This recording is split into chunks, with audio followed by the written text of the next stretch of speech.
Next up on Week in Review. TIA takes the Dirt Monkey shopping. Matt bangs more wood than ever. And Rick goes medieval on a 4x8. This is your Power Tool Week in Review.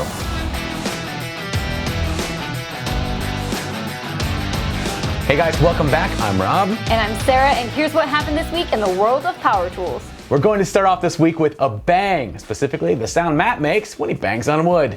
Matt and his fellow framers shared a video this week that features 8 days of framing of an entire house in a 9-minute time lapse. They start with a slab of concrete, then quickly work their way through a mountain of material until a new home is born right before your eyes. If you want to watch the entire series, presumably at normal speeds, you can find all 8 days over at Matt Bangs Wood on YouTube. The Makita 12-inch 18-volt X2 cordless miter saw has been making the rounds recently, and this week it landed in the hands of the pros over at Pro Tool Reviews. By now we're used to hearing great things about the saw, but the guys surprised us with declaring the Makita XS L08 to be their favorite miter saw. Not their favorite cordless, their favorite miter saw, period. You know, like I'm your favorite coworker. Yeah, out of all of my coworkers, you're my favorite, Rob. They say they use the saw on a few remodeling projects and found it has great power, accuracy, and portability. If you want to see the PTR crew fall in love with the saw, head over to Pro Tool Reviews on YouTube. Do you think people realize that I'm your only coworker? Well, they do now. I'm still her favorite. Are you guys ready for a tool war? Doesn't matter, you're getting one. Stan the Dirt Monkey visited the troublemakers over at TIA and decided to determine once and for all if a $59 drill from Harbor Freight could beat a $200 DeWalt. They ended up testing a Drill Master, no clue what that is, Bauer, Hercules, Rigid, and DeWalt. And if you've ever watched these three separately, you can probably guess what they're like together. Our favorite part was when Dan, normally the wild card of the bunch, tried to talk some logic into the other two, suggesting a jig for their chuck-to-chuck test, only to have Eric and Stan respond like this. Yeah, but let's just do it again. Let's hit it again. It's fun this way, dude. Yeah, because think about it, someone might get hurt. Yeah, you know what I mean? That's the whole fun part of it. Do I really need to keep convincing you to watch this video? You can find it at Stanley Dirt Monkey Genetic on YouTube. Speaking of exhausting comparos, the titans of tools over at Toolbox Buzz are at it again this week. This time they take 3 of the 4 cordless cutoff saws and put them to the test. Wait a minute, why 3? Well, Steel declined to participate. Aw, that sucks. We love those guys. Yeah, I know.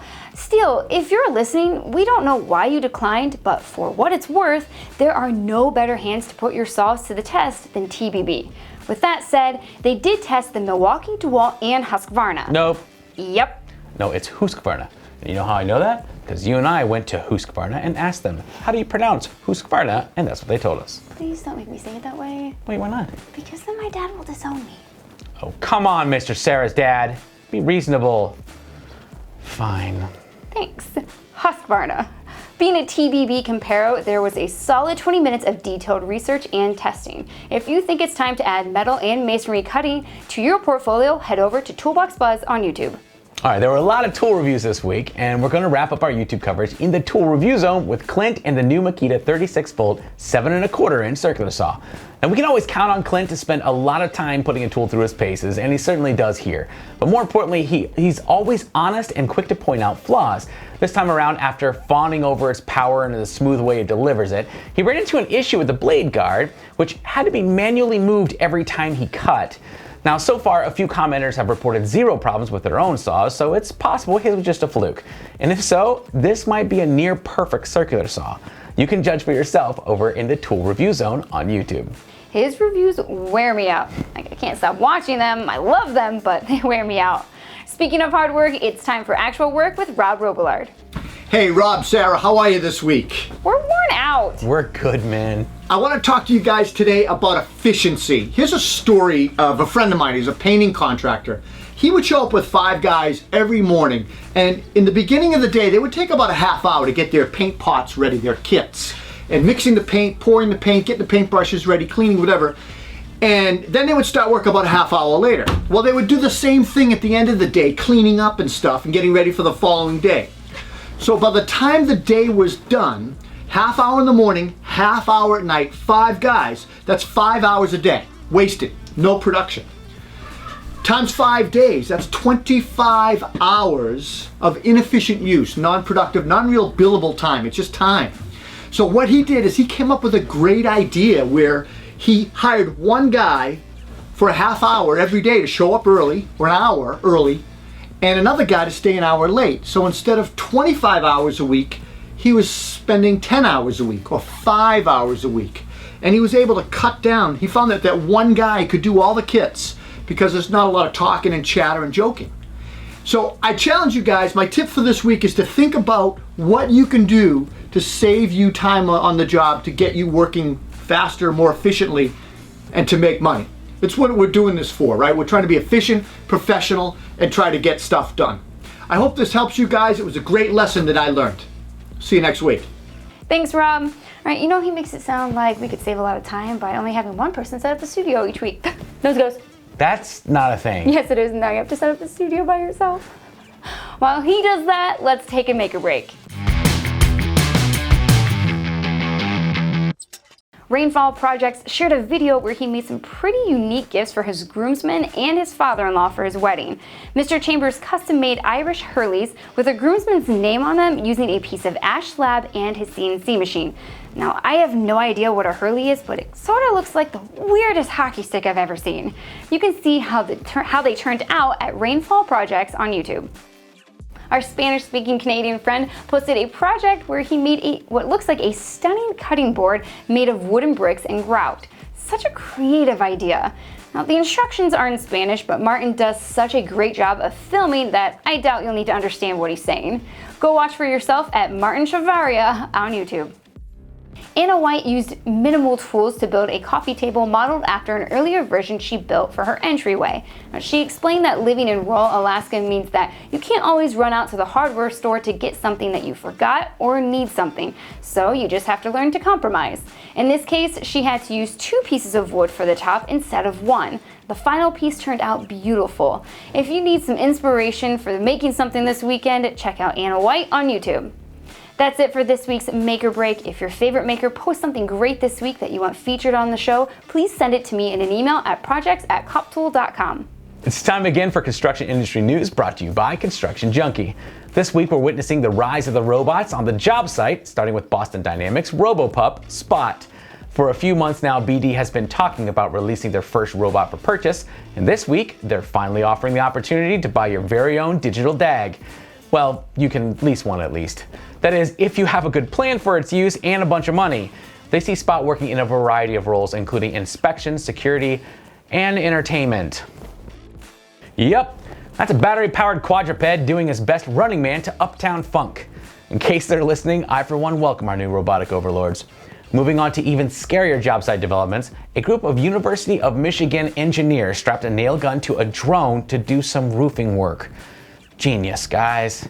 Specifically, they attached a Ryobi 18-volt brad nailer to a DJI S1000 octocopter and promptly proceeded to nail 4 shingles in place while only killing 9 other roofers on their team. Not a bad trade-off for automation. They don't specifically mention the deaths in the research paper, but as a Buckeye, I can tell you firsthand how bad their aim is, and I kind of made up the deaths just based upon a strong assumption. You can watch both of these amazing videos, read the articles, and find all the best construction industry news over at constructionjunkie.com. He's not wrong. But enough about the team up north, let's go to our favorite Instagram posts. This week we'll start off with the wood whisperer himself. Spignulu! That's the one. Mark suggested a good way to smooth out your mill marks on panels is to use a cabinet scraper instead of a sander, keeping a lot of the dust out of the air while still getting the job done. Wes Lewis of James Wesley Furniture shared a video of his Laguna CNC machine carving out a beautiful polygon texture in an upcoming project. Rick from the Woodwork Life showed us that sometimes the best tools for the job are at the end of your arms. Do you want broken wrist? Because that's how you get broken wrist. Last of all, Justin of Fernway Woodworking celebrated winning the first ever Etsy International Design Award in the Inventive Decor category. Congratulations, Justin, that chair looks amazing. All right, guys, that's going to do it for us this week. But before we go, I wanted to congratulate James Rogers. He won our Milwaukee Showcase from last week with a digital red stick level. So congratulations. Keep an eye out for a super long package in your mailbox. I don't think it will fit in the mailbox. We'll see. I'm sure they'll try. All right, what do we have going on this week? So this week we have a new showcase that we did with DeWalt featuring their entire battery lineup that just details about how all that works. And generously, DeWalt has given us 2 different prizes to give away. One is the 20-volt atomic impact kit with a battery and charger, and the same kit but with the atomic drill. So we're actually going to pick 2 winners this week. Yeah, 2 winners. winners. Yep. Oh, what was that Instagram thing with the American flag? Yep. Okay, so William Pachter Customs on Instagram. Back on 9/11, he had made a beautiful wooden flag and went and had and donated it to, I believe it was a local fire station, and Yes. they put it up. It was amazing, and that inspired him to get a bunch of makers involved all over the country. Specifically, he's aiming for one in every state to do the same with their own local first responders. So head over to William Patrick Customs on Instagram and see if your state's taken. And like he said, if it already is, who cares? You should do it anyways. So yeah, get involved. Oh, Ohio Power Tool also has a crazy Milwaukee deal this week. We're gonna put this crazy video up. So Nick over at Ohio Power Tool is a good friend of ours and a budding filmmaker, has made the most over-the-top, ridiculous They're amazing. promo video I've ever seen. You need to watch it. The short version is this. They've got Milwaukee Promo going on where if you buy a certain amount of Milwaukee stuff, you can get like a free pack out, and you get free a bunch of batteries, and yeah. like you can trade in other brands for like up to $150 in credit. Bunch of stuff going on. I'm not gonna try to explain it all to you, mainly because you need to go watch that video. It's worth it. We'll put a link below. Speaking of Ohio Power Tool, thank you guys for sponsoring the show, and thank you to Walt for sponsoring this episode. Guys, don't forget to like and subscribe so you don't miss a thing. We'll see you next week.